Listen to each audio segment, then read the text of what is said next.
The topic or chapter that we will be taking up is the test management. Testing is a complex activity. Testing is often a distinct sub-project within the larger software development, maintenance, or integration project. Testing usually accounts for a substantial proportion of the overall project budget. Therefore, we must understand how we should manage the testing we do. The first topic that we will be discussing in test management is test organization. The approaches to organizing a test team vary, as do the places in the organization structure where the test team fits. Since testing is an assessment of quality, and since that assessment is not always positive, many organizations strive to create an organizational climate where testers can deliver an independent, objective assessment of quality. Let's examine the potential benefits and risks of independence, starting with the benefits. An independent tester can often see more, other, and different defects than a tester working within a programming team, or a tester who is by profession a programmer. While business analysts, marketing staff, designers, and programmers bring their own assumptions to the specification and implementation of the item under test, an independent tester brings a different set of assumptions to testing and to reviews, which often helps expose hidden defects and problems related to the group's way of thinking at the team level. An independent test team reporting to a senior or executive manager may enjoy, once they earn it, more credibility in the organization than a test leader or tester who is part of the programming team. An independent tester who reports to senior management can report his results honestly and without concern for reprisals that might result from pointing out problems in co-workers or, worse yet, the manager's work. An independent test team often has a separate budget, which helps ensure the proper level of money is spent on tester training, testing tools, test equipment, and so forth. In addition, in some organizations, testers in an independent test team may find it easier to have a career path that leads up into more senior roles in testing. Independent test teams are not risk-free. It's possible for the testers and the test team to become isolated. This can take the form of interpersonal isolation from the programmers, the designers, and the project team itself, or it can take the form of isolation from the broader view of quality and the business objectives, e.g., obsessive focus on defects, often accompanied by a refusal to accept business prioritization of defects. This leads to communication problems, feelings of alienation and antipathy, a lack of identification with and support for the project goals, spontaneous blame festivals, and political backstabbing. Even well-integrated test teams can suffer problems. Other project stakeholders might come to see the independent test team, rightly or wrongly, as a bottleneck and a source of delay. Some programmers abdicate their responsibility for quality, saying, "Well, we have this test team now, so why do I need to unit test my code?" Due to a desire for the benefits of an independent test team, companies sometimes establish them only to break them up again later. Why does that happen? A common cause is the failure of the test manager to effectively manage the risks of independence listed above. We have seen that the location of a test team within a project organization can vary widely. Similarly, there is wide variation in the roles that people within the test team play. Some of these roles occur frequently, some infrequently. Two roles that are found within many test teams are those of the test leader and the tester, though the same people may play both roles at various points during the project. Let's take a look at the work done in these roles, starting with the test leader. Test leaders tend to be involved in the planning, monitoring, and control of the testing activities and tasks. At the outset of the project, test leaders, in collaboration with the other stakeholders, devise the test objectives, organizational test policies, if not already in place, test strategies and test plans. They estimate the testing to be done and negotiate with management to acquire the necessary resources. They recognize when test automation is appropriate, and if it is, they plan the effort, select the tools, and ensure training of the team.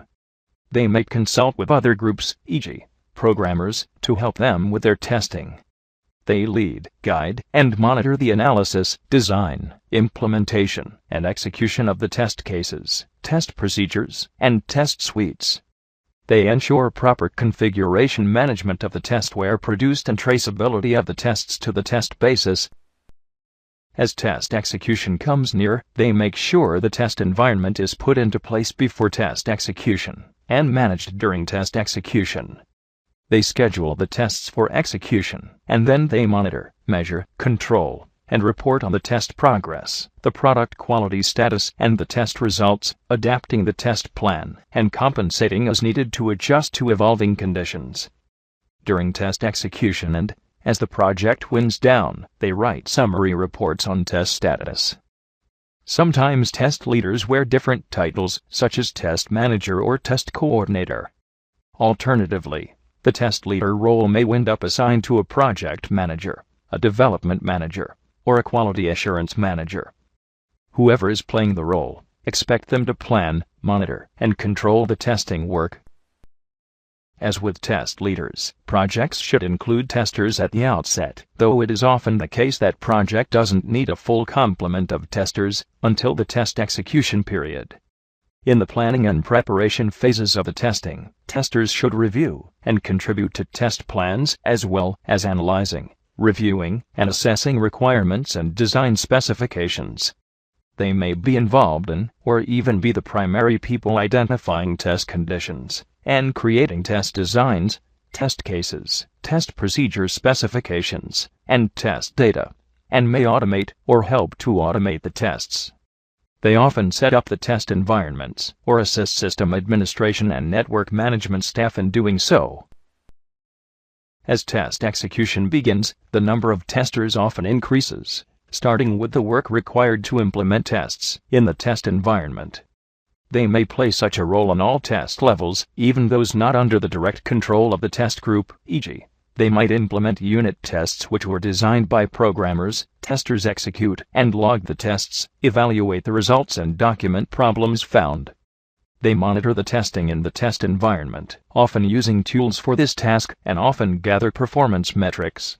Throughout the testing life cycle, they review each other's work, including test specifications, defect reports, and test results. Doing testing properly requires more than defining the right positions and number of people for those positions. Good test teams have the right mix of skills based on the tasks and activities they need to carry out, and people outside the test team who are in charge of test tasks need the right skills, too. People involved in testing need basic professional and social qualifications such as literacy, the ability to prepare and deliver written and verbal reports, the ability to communicate effectively, and so on. Going beyond that, when we think of the skills that testers need, two main areas come to mind. Application or business domain. A tester must understand the intended behavior, the problem the system will solve, the process it will automate, and so forth, in order to spot improper behavior while testing and recognize the must-work functions and features. Technology. A tester must be aware of issues, limitations, and capabilities of the chosen implementation technology in order to effectively and efficiently locate problems and recognize the likely to fail functions and features. The specific skills in each area and the level of skill required vary by project, organization, application, and the risks involved. The set of testing tasks and activities are many and varied, and so too are the skills required. So we often see specialization of skills and separation of roles. For example, due to the special knowledge required in the areas of testing, technology, and business domain, respectively, test tool experts may handle automating the regression tests, programmers may perform component and integration tests, and users and operators may be involved in acceptance tests. Plans, estimates, and strategies depend on a number of factors, including the level, targets, and objectives of the testing we're setting out to do. Writing a plan, preparing an estimate, and selecting test strategies tend to happen concurrently and ideally during the planning period for the overall project, though we must ready to revise them as the project proceeds and we gain more information. Let's look closely at how to prepare a test plan, examining issues related to planning for a project, for a test level or phase, for a specific test type, and for test execution. We'll examine typical factors that influence the effort related to testing, and see two different estimation approaches, metrics-based and expert-based. We'll discuss selecting test strategies and ways to establish adequate exit criteria for testing. In addition, we'll look at various tasks related to test preparation and execution that need planning. As you read, keep your eyes open for the glossary terms: entry criteria, exit criteria, exploratory testing, test approach, test level, test plan, test procedure, and test strategy. While people tend to have different definitions of what goes in a test plan, for us a test plan is the project plan for the testing work to be done. It is not a test design specification, a collection of test cases, or a set of test procedures. In fact, most of our test plans do not address that level of detail. Why do we write test plans? We have three main reasons. First, writing a test plan guides our thinking. We find that if we can explain something in words, we understand it. If not, there's a good chance we don't. Writing a test plan forces us to confront the challenges that await us and focus our thinking on important topics. The test planning process and the plan itself serve as vehicles for communicating with other members of the project team, testers, peers, managers, and other stakeholders. This communication allows the test plan to influence the project team, and the project team to influence the test plan, especially in the areas of organization-wide testing policies and motivations, test scope, objectives, and critical areas to test project and product risks, resource considerations, and constraints, and the testability of the item under test. You can accomplish this communication through circulation of 1 or 2 test plan drafts and through review meetings. The test plan also helps us manage change. During early phases of the project, as we gather more information, we revise our plans. As the project evolves and situations change, we adapt our plans. Written test plans give us a baseline against which to measure such revisions and changes. Furthermore, updating the plan at major milestones helps keep testing aligned with project needs.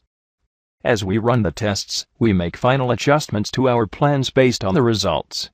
You might not have the time or the energy to update your test plans every time a variance occurs, as some projects can be quite dynamic. For example, when we manage both integration and system test levels, those 2 test execution periods occur at different points in time and have different objectives.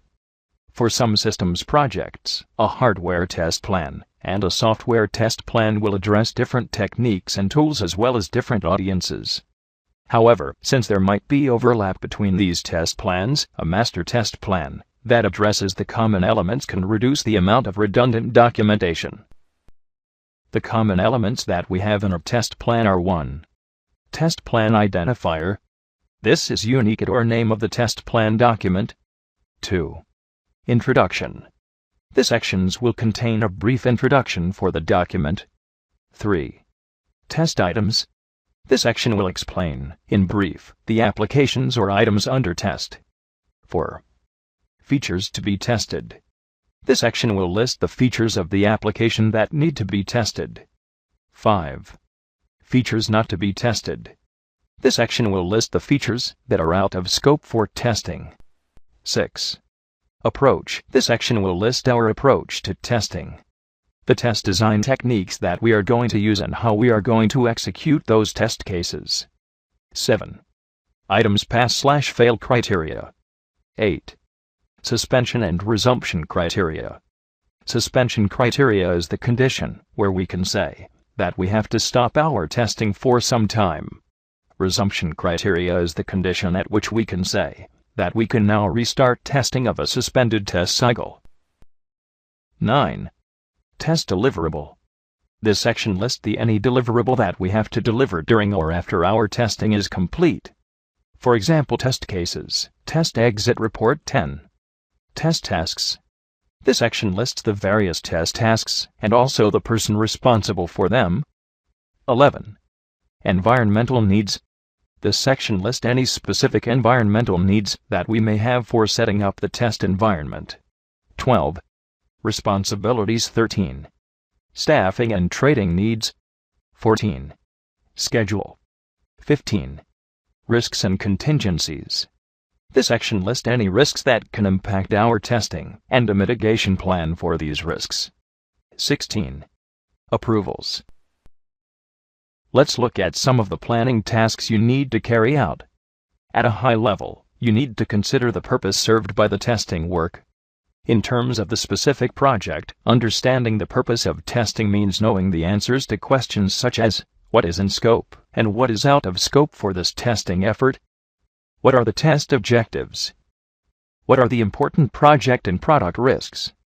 What constraints affect testing, e.g., budget limitations, hard deadlines, etc.?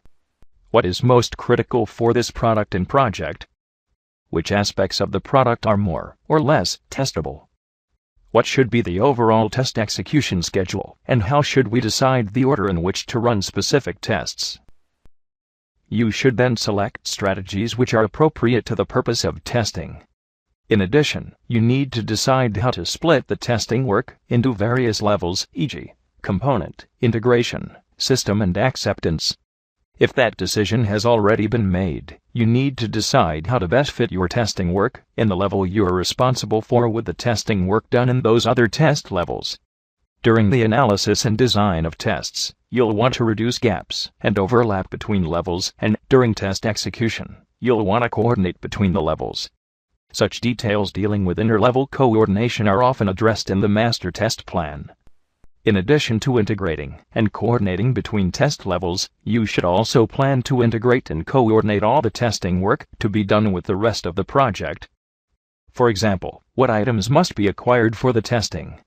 Are there ongoing supply issues, such as with imitation bills, i.e., simulated banknotes, for a financial application such as an ATM?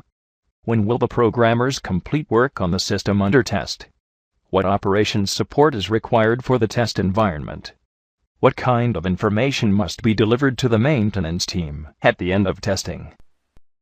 Moving down into the details, what makes a plan, rather than a statement of principles, a laundry list of good ideas, or a collection of suggestions, is that the author specifies in it who will do what when, and, at least in a general way, how. Resources are required to carry out the work. These are often hard decisions that require careful consideration and building a consensus across the team, including with the project manager. The entire testing process, from planning through to closure, produces information, some of which you will need to document. How precisely should testers write the test designs, cases, and procedures? How much should they leave to the judgment of the tester during test execution, and what are the reproducibility issues associated with this decision? What kinds of templates can testers use for the various documents they'll produce? How do those documents relate to one another? If you intend to use tools for tasks such as test design and execution, you'll need to understand how those tools capture documentation while working on the plan.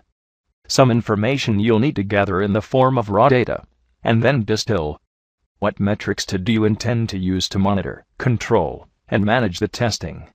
Which of those metrics, and perhaps other metrics, will you use to report your results? Finally, moving back up to a higher level, think about what would be true about the project when the project was ready to start executing tests. What would be true about the project when the project was ready to declare test execution done? At what point can you safely start a particular test level or phase, test suite, or test target? When can you finish it? The factors to consider in such decisions are often called entry criteria and exit criteria. For such criteria, typical factors are acquisition and supply, the availability of staff, tools, systems, and other materials required. Test items, the state that the items to be tested must be in to start and to finish testing. Defects, the number known to be present, the arrival rate, the number predicted to remain, and the number resolved. Tests, the number run, passed, failed, blocked, skipped, and so forth. Coverage, the portions of the test basis, the software code, or both that have been tested, and which have not. Quality, the status of the important quality characteristics for the system. Money, the cost of finding the next defect in the current level of testing compared to the cost of finding it in the next level of testing, or in production. Risk, the undesirable outcomes that could result from shipping too early, such as latent defects, or untested areas, or too late, such as loss of market share. When writing exit criteria, we try to remember that a successful project is a balance of quality, budget, schedule, and feature considerations. This is even more important when applying exit criteria at the end of the project. The testing work to be done can often be seen as a sub-project within the larger project, so we can adapt fundamental techniques of estimation for testing. We could start with a work breakdown structure that identifies the stages, activities, and tasks. Starting at the highest level, we can break down a testing project into phases using the fundamental test process: planning and control, analysis and design, implementation and execution, evaluating exit criteria, and reporting and test closure. Within each phase we identify activities, and within each activity we identify tasks, and perhaps subtasks.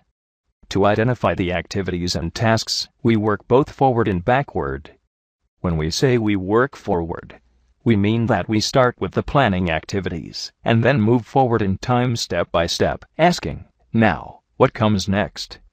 Working backward means that we consider the risks that we identified during risk analysis.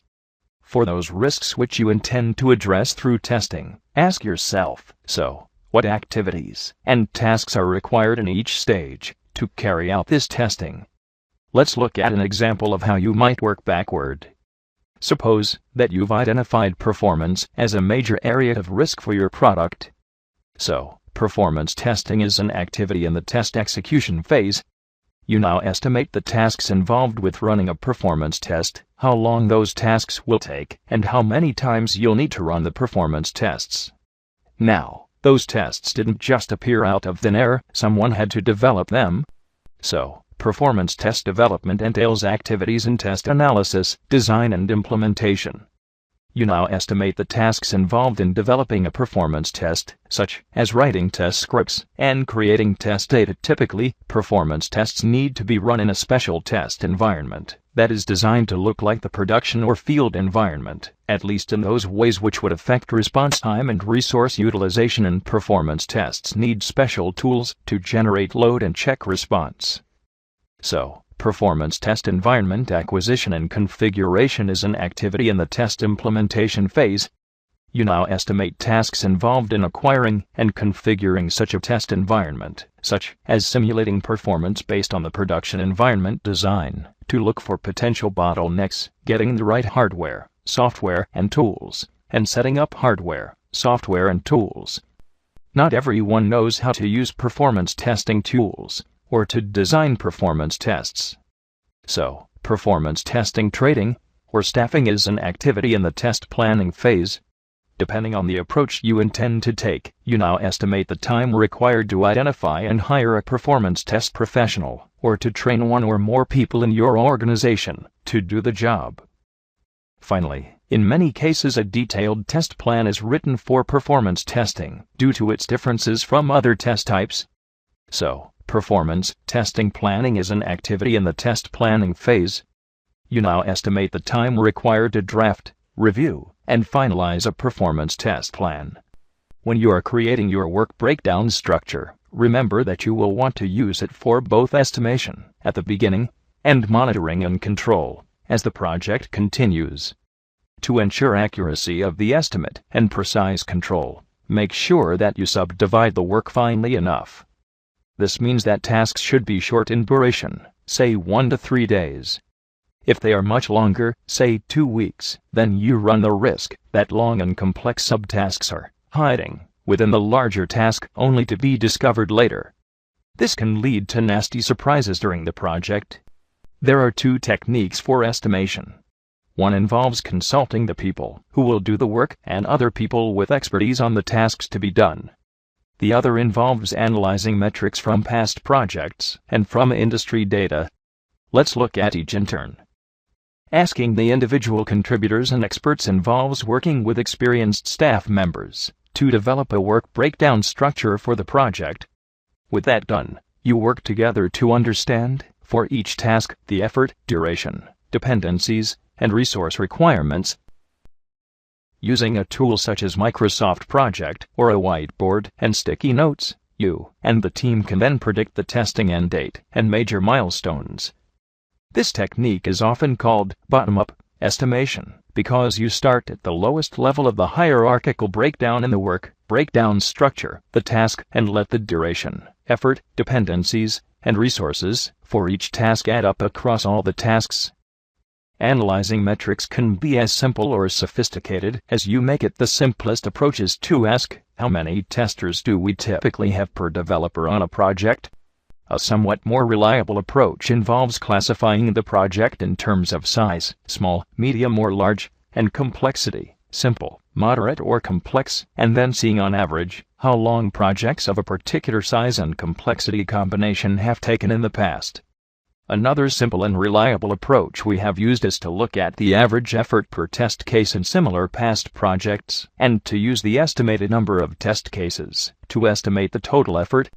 Sophisticated approaches involve building mathematical models in a spreadsheet that look at historical or industry averages for certain key parameters: number of tests run by tester per day, number of defects found by tester per day, etc., and then plugging in those parameters to predict duration and effort for key tasks or activities on your project.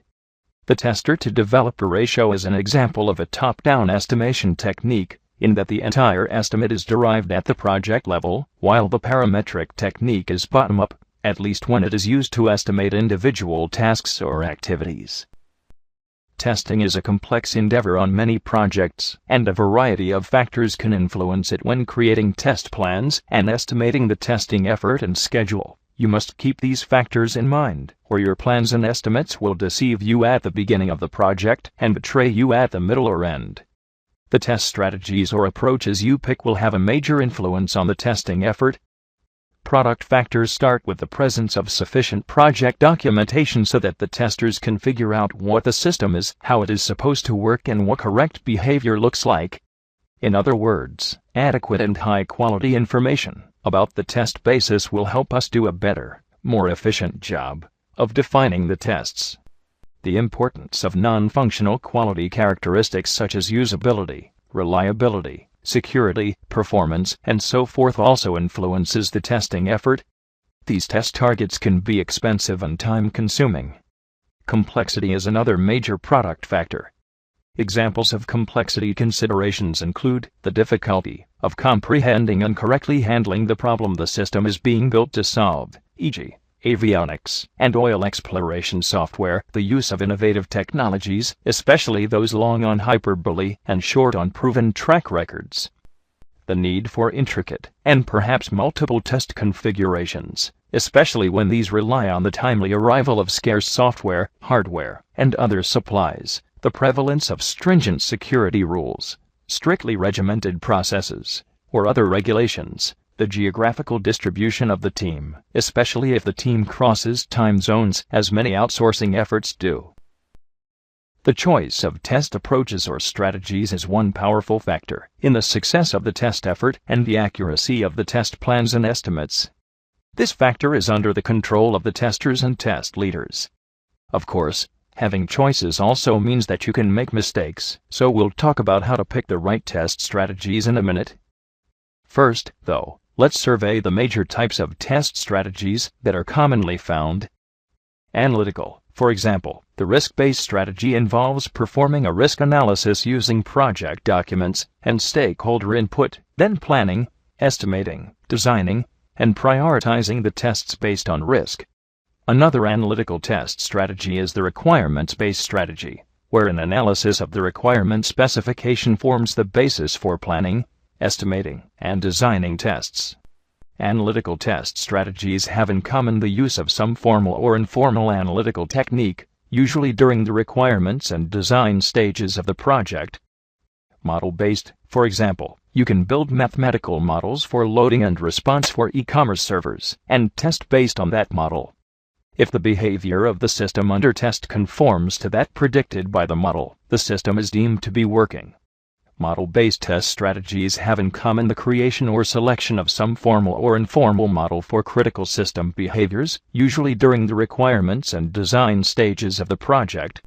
Methodical, for example, you might have a checklist that you have put together over the years that suggests the major areas of testing to run, or you might follow an industry standard for software quality, such as ISO 9126, for your outline of major test areas. You then methodically design, implement, and execute tests following this outline.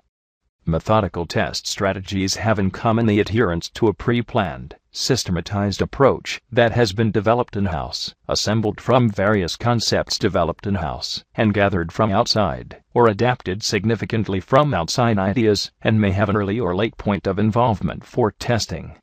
Process or standard compliant. For example, you might adopt the IEEE 829 standard for your testing to fill in the methodological gaps. Alternatively, you might adopt one of the agile methodologies such as extreme programming. Process or standard compliant strategies have in common reliance upon an externally developed approach to testing, often with little, if any, customization, and may have an early or late point of involvement for testing. Dynamic. For example, you might create a lightweight set of testing guidelines that focus on rapid adaptation or known weaknesses in software. Dynamic strategies, such as exploratory testing, have in common concentrating on finding as many defects as possible during test execution and adapting to the realities of the system under test as it is when delivered, and they typically emphasize the later stages of testing. Consultative or directed. For example, you might ask the users or developers of the system to tell you what to test or even rely on them to do the testing. Consultative or directed strategies have in common the reliance on a group of non-testers to guide or perform the testing effort and typically emphasize the later stages of testing simply due to the lack of recognition of the value of early testing. Regression averse. For example, you might try to automate all the tests of system functionality so that, whenever anything changes, you can rerun every test to ensure nothing has broken. Regression-averse strategies have in common a set of procedures, usually automated, that allow them to detect regression defects. A regression-averse strategy may involve automating functional tests prior to release of the function, in which case it requires early testing, but sometimes the testing is almost entirely focused on testing functions that already have been released, which is in some sense a form of post-release test involvement. Some of these strategies are more preventive, others more reactive. For example, analytical test strategies involve upfront analysis of the test basis and tend to identify problems in the test basis prior to test execution. This allows the early and cheap removal of defects. That is a strength of preventive approaches. Dynamic test strategies focus on the test execution period. Such strategies allow the location of defects and defect clusters that might have been hard to anticipate until you have the actual system in front of you. That is a strength of reactive approaches. Rather than see the choice of strategies, particularly the preventive or reactive strategies, as an either/or situation, will let you in on the worst-kept secret of testing and many other disciplines. There is no one best way. We suggest that you adopt whatever test approaches make the most sense in your particular situation, and feel free to borrow and blend. How do you know which strategies to pick or blend for the best chance of success? There are many factors to consider, but let us highlight a few of the most important. Risks. Testing is about risk management, so consider the risks and the level of risk. For a well-established application that is evolving slowly, regression is an important risk, so regression-averse strategies make sense. For a new application, a risk analysis may reveal different risks if you pick a risk-based analytical strategy. Skills. Strategies must not only be chosen, they must also be executed. So, you have to consider which skills your testers possess and lack. A standard compliant strategy is a smart choice when you lack the time and skills in your team to create your own approach. Objectives. Testing must satisfy the needs of stakeholders to be successful. If the objective is to find as many defects as possible with a minimal amount of upfront time and effort invested, for example, at a typical independent test lab, then a dynamic strategy makes sense. Regulations. Sometimes you must satisfy not only stakeholders, but also regulators. In this case, you may need to devise a methodical test strategy that satisfies these regulators, that you have met all their requirements. Product. Some products such as weapon systems and contract development software tend to have well-specified requirements. This leads to synergy with requirements-based analytical strategy. Business considerations, and business continuity are often important. If you can use a legacy system as a model for a new system, you can use a model-based strategy. Having developed our plans, defined our test strategies and approaches, and estimated the work to be done, we must now track our testing work as we carry it out. Test monitoring can serve various purposes during the project, including the following: give the test team and the test manager feedback on how the testing work is going, allowing opportunities to guide and improve the testing and the project. Provide the project team with visibility about the test results. Measure the status of the testing, test coverage, and test items against the exit criteria to determine whether the test work is done. Gather data for use in estimating future test efforts. Especially for small projects, the test leader or a delegated person can gather test progress monitoring information manually using documents, spreadsheets, and simple databases. When working with large teams, distributed projects, and long-term test efforts, we find that the efficiency and consistency of data collection is aided by the use of automated tools. In addition to test case status, it is also common to monitor test progress during the test execution period by looking at the number of defects found and fixed. The figure here shows a graph that plots the total number of defects opened and closed over the course of the test execution so far.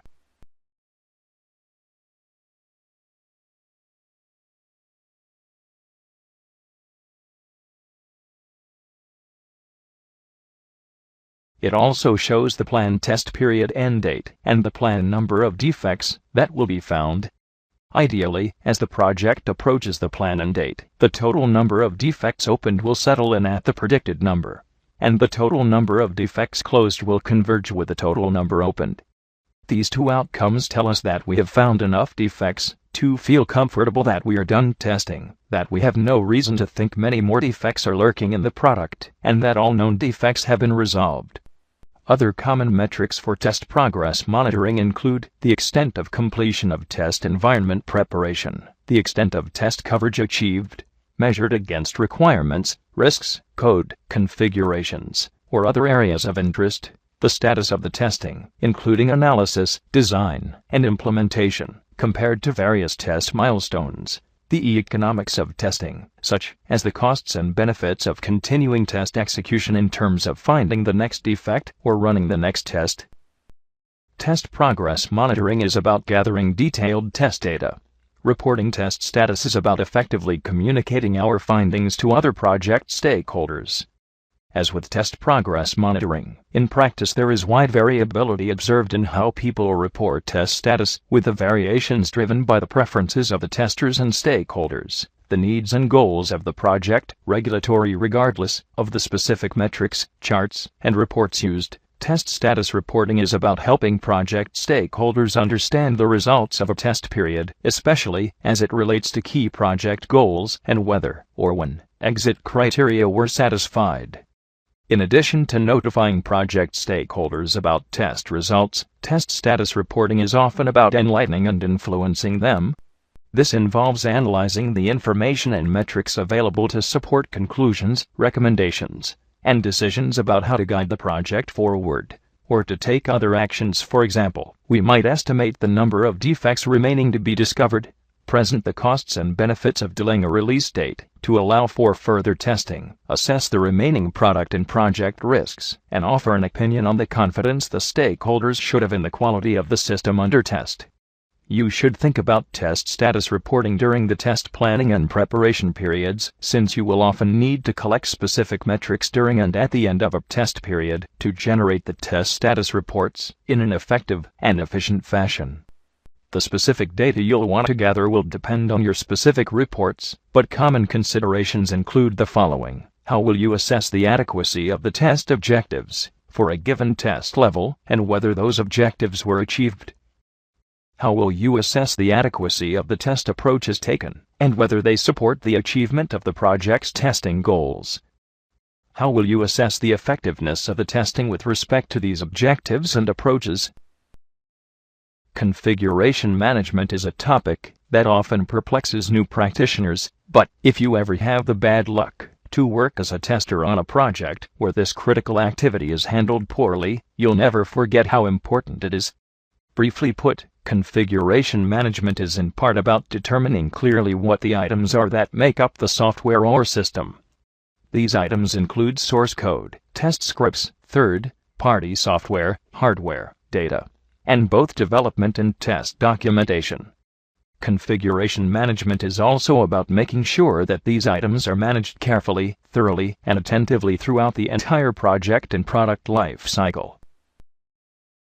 Configuration management has a number of important implications for testing. For one thing, it allows the testers to manage their testware and test results using the same configuration management mechanisms as if they were as valuable as the source code and documentation for the system itself, which of course they are. For another thing, configuration management supports the build process, which is essential for delivery of a test release into the test environment. Simply sending zip archives by email will not suffice, because there are too many opportunities for such archives to become polluted with undesirable contents, or to harbor leftover previous versions of items. Especially in later phases of testing, it is critical to have a solid, reliable way of delivering test items that work and are the proper version. Last but not least, configuration management allows us to map what is being tested to the underlying files and components that make it up. This is absolutely critical. For example, when we report defects, we need to report them against something which is version controlled. If it's not clear what we found the defect in, the programmers will have a very tough time of finding the defect in order to fix it. For the kind of test reports discussed earlier to have any meaning, we must be able to trace the test results back to what exactly we tested. Ideally, when testers receive an organized, version-controlled test release from a change-managed source code repository, it is accompanied by a test item transmittal report or release notes. Release notes are not always so formal and do not always contain all the information shown. While our description was brief, configuration management is a topic that is as complex as test environment management. So, advanced planning is critical to making this work. During the project planning stage, and perhaps as part of your own test plan, make sure that configuration management procedures and tools are selected. As the project proceeds, the configuration process and mechanisms must be implemented, and the key interfaces to the rest of the development process should be documented. Come test execution time, this will allow you and the rest of the project team to avoid nasty surprises, like testing the wrong software, receiving uninstallable builds, and reporting irreproducible defects against versions of code that don't exist anywhere but in the test environment. This section covers a topic that we believe is critical to testing: risk. Let's look closely at risks, the possible problems that might endanger the objectives of the project stakeholders. We'll discuss how to determine the level of risk using likelihood and impact. We'll see that there are risks related to the product and risks related to the project, and look at typical risks in both categories. Finally, and most important, we'll look at various ways that risk analysis and risk management can help us plot a course for solid testing. Risk is a word we all use loosely, but what exactly is risk? Simply put, it's the possibility of a negative or undesirable outcome. In the future, a risk has some likelihood between 0% and 100%. It is a possibility, not a certainty. In the past, however, either the risk is materialized and become an outcome or issue, or it has not. The likelihood of a risk in the past is either 0% or 100%. The likelihood of a risk becoming an outcome is one factor to consider when thinking about the level of risk associated with its possible negative consequences. The more likely the outcome is, the worse the risk. However, likelihood is not the only consideration. For example, most people are likely to catch a cold in the course of their lives, usually more than once. The typical healthy individual suffers no serious consequences. Therefore, the overall level of risk associated with colds is low for this person. But the risk of a cold for an elderly person with breathing difficulties would be high. The potential consequences or impact is an important consideration affecting the level of risk, too. We can classify risks into project risks, factors relating to the way the work is carried out, i.e. the test project, and product risks, factors relating to what is produced by the work, i.e. the thing we're testing.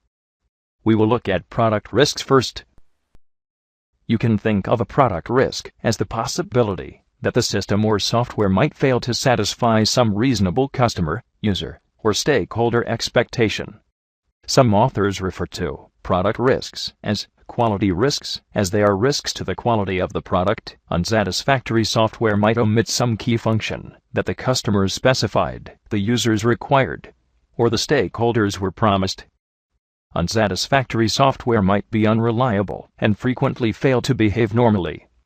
Unsatisfactory software might fail in ways that cause financial or other damage to a user or the company that user works for. Unsatisfactory software might have problems related to a particular quality characteristic, which might not be functionality, but rather security, reliability, usability, maintainability, or performance.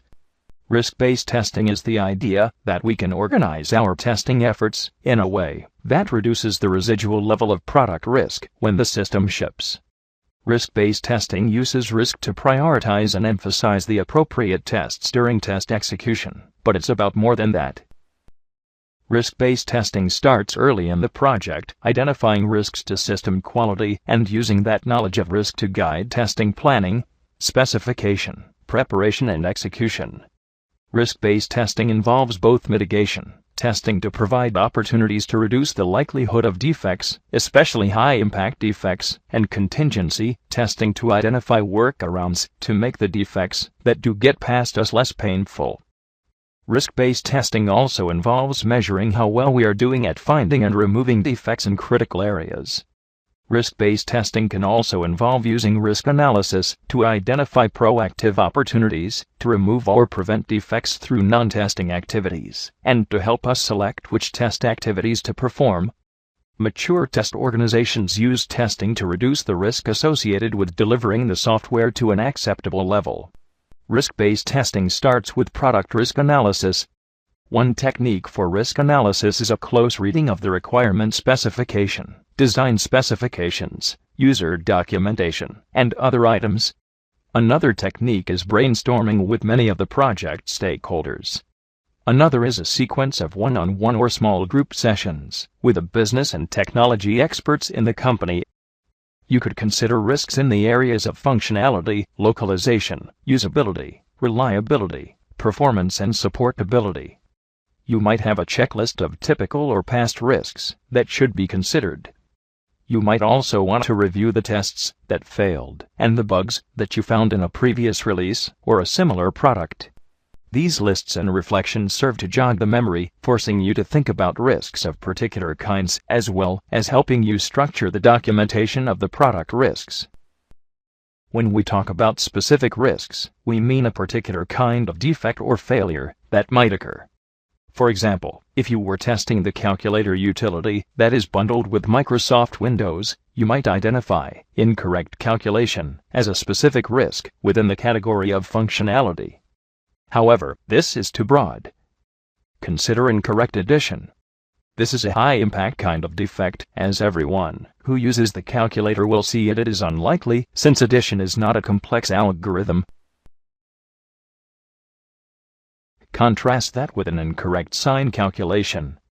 This is a low-impact kind of defect, since few people use the sign function on the Windows calculator. It is more likely to have a defect, though, since sign functions are hard to calculate. After identifying the risk items, you, and if applicable, the stakeholders, should review the list to assign the likelihood of problems and the impact of problems associated with each one. There are many ways to go about this assignment of likelihood and impact. You can do this with all the stakeholders at once. You can have the business people determine impact and the technical people determine likelihood, and then merge the determinations. Either way, the reason for identifying risks first and then assessing their level is that the risks are relative to each other. The scales used to rate likelihood and impact vary. Some people rate them high, medium, and low. Some use a 1 to 10 scale. The problem with a 1 to 10 scale is that it's often difficult to tell a 2 from a 3 or a 7 from an 8, unless the differences between each rating are clearly defined. A 5-point scale, very high, high, medium, low and very low, tends to work well. We just discussed the use of testing to manage risks to product quality.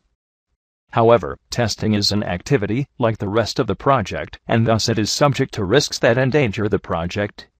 To deal with the project risks that apply to testing, we can use the same concepts we apply to identifying, prioritizing, and managing product risks. Remembering that a risk is the possibility of a negative outcome, what project risks affect testing? There are direct risks such as the late delivery of the test items to the test team or availability issues with the test environment. There are also indirect risks such as excessive delays in repairing defects found in testing or problems with getting professional system administration support for the test environment. Of course, these are merely 4 examples of project risks. Many others can apply to your testing effort. To discover these risks, ask yourself and other project participants and stakeholders, what could go wrong on the project to delay or invalidate the test plan, the test strategy, and the test estimate? What are unacceptable outcomes of testing or in testing? What are the likelihoods and impacts of each of these risks? You can see that this process is very much like the risk analysis process for products. Checklists and examples can help you identify test project risks. For any risk, product, or project, you have 4 typical options: mitigate, take steps in advance to reduce the likelihood and possibly the impact of the risk. Contingency, have a plan in place to reduce the impact should the risk become an outcome. Transfer, convince some other member of the team or project stakeholder to reduce the likelihood or accept the impact of the risk. Ignore, do nothing about the risk, which is usually a smart option only when there is little that can be done, or when the likelihood and impact are low. Here are some typical risks along with some options for managing them. Logistics or product quality problems that block tests. These can be mitigated through careful planning, good defect triage and management, and robust test design. Test items that won't install in the test environment. These can be mitigated through smoke or acceptance testing prior to starting test phases, or as part of a nightly build or continuous integration. Having a defined uninstall process is a good contingency plan. Excessive change to the product that invalidates test results or requires updates to test cases, expected results and environments. These can be mitigated through good change control processes, robust test design, and lightweight test documentation. When severe incidents occur, transference of the risk by escalation to management is often in order. Insufficient or unrealistic test environments that yield misleading results. One option is to transfer the risks to management by explaining the limits on test results obtained in limited environments. Mitigation, sometimes complete alleviation, can be achieved by outsourcing tests such as performance tests that are particularly sensitive to proper test environments. When running a test, you might observe actual results that vary from expected results. This is not a bad thing. One of the major goals of testing is to find problems. Different organizations have different names to describe such situations. Commonly, they're called incidents, bugs, defects, problems, or issues. To be precise, we sometimes draw a distinction between incidents on the one hand and defects or bugs on the other. An incident is any situation where the system exhibits questionable behavior, but often we refer to an incident as a defect only when the root cause is some problem in the item we're testing. Other causes of incidents include misconfiguration or failure of the test environment, corrupted test data, bad tests, invalid expected results, and tester mistakes. However, in some cases the policy is to classify as a defect any incident that arises from a test design, the test environment, or anything else which is under formal configuration management. We talk about incidents to indicate the possibility that a questionable behavior is not necessarily a true defect. We log these incidents so that we have a record of what we observed and can follow up the incident and track what is done to correct it. While it is most common to find incident logging or defect reporting processes and tools in use during formal, independent test phases, you can also log, report, track, and manage incidents found during development and reviews. In fact, this is a good idea because it gives useful information on the extent to which early and cheaper defect detection and removal activities are happening. Of course, we also need some way of reporting, tracking, and managing incidents that occur in the field or after deployment of the system. While many of these incidents will be user error or some other behavior not related to a defect, some percentage of defects do escape from quality assurance and testing activities. The defect detection percentage, DDP, which compares field defects with test defects, is an important metric of the effectiveness of the test process. Here is an example of a DDP formula that would apply for calculating DDP. For the last level of testing prior to release to the field, defects reported by testers in a particular test level divided by the total of defects reported by testers in a particular test level and defects missed by testers in a particular test level. It is most common to find defects reported against the code or the system itself. However, we have also seen cases where defects are reported against requirements and design specifications, user and operator guides and tests. Often, it aids the effectiveness and efficiency of reporting, tracking, and managing defects when the defect tracking tool provides an ability to vary some of the information captured depending on what the defect was reported against. In some projects, a very large number of defects are found. Even on smaller projects where 100 or fewer defects are found, you can easily lose track of them unless you have a process for reporting, classifying, assigning, and managing the defects from discovery to final resolution. An incident report contains a description of the misbehavior that was observed and classification of that misbehavior. As with any written communication, it helps to have clear goals in mind when writing.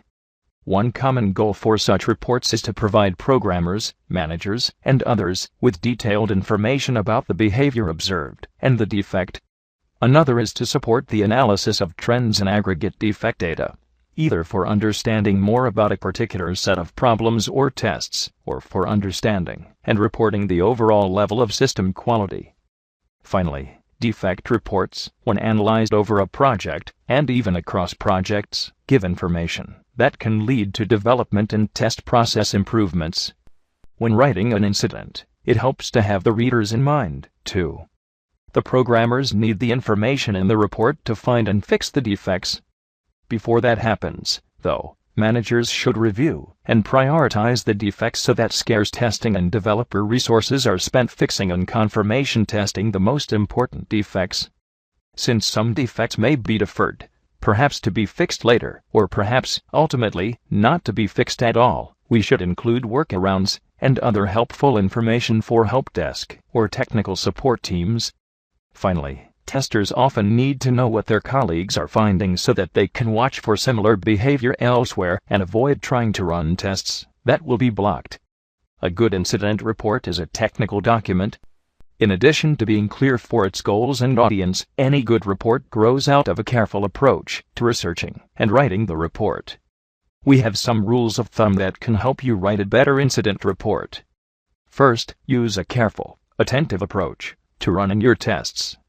You never know when you're going to find a problem.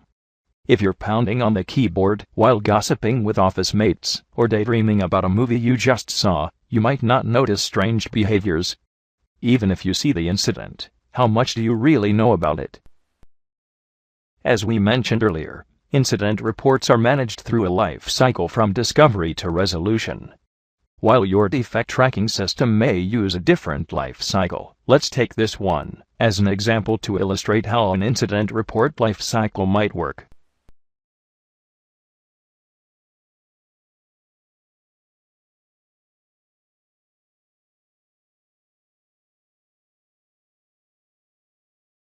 Different statuses of an incident report have different meanings, as mentioned below. Reported, a typical defect life cycle starts with a tester reporting an incident/defect.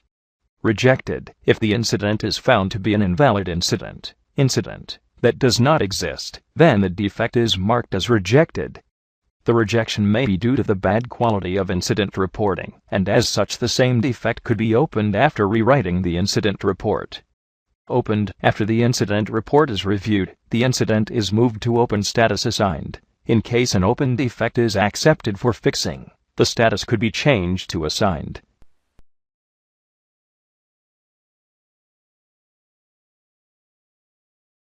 Deferred. In case an open defect is decided to be fixed in a later build, the defect will be moved to deferred status.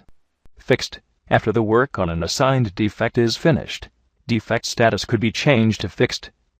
Reopened. Testing team will verify the fixed defects, and if a fix is not found to be satisfactory, testing team can reopen a defect. Closed. If the fix for a defect is found to be satisfactory, then the defect will be moved to closed status.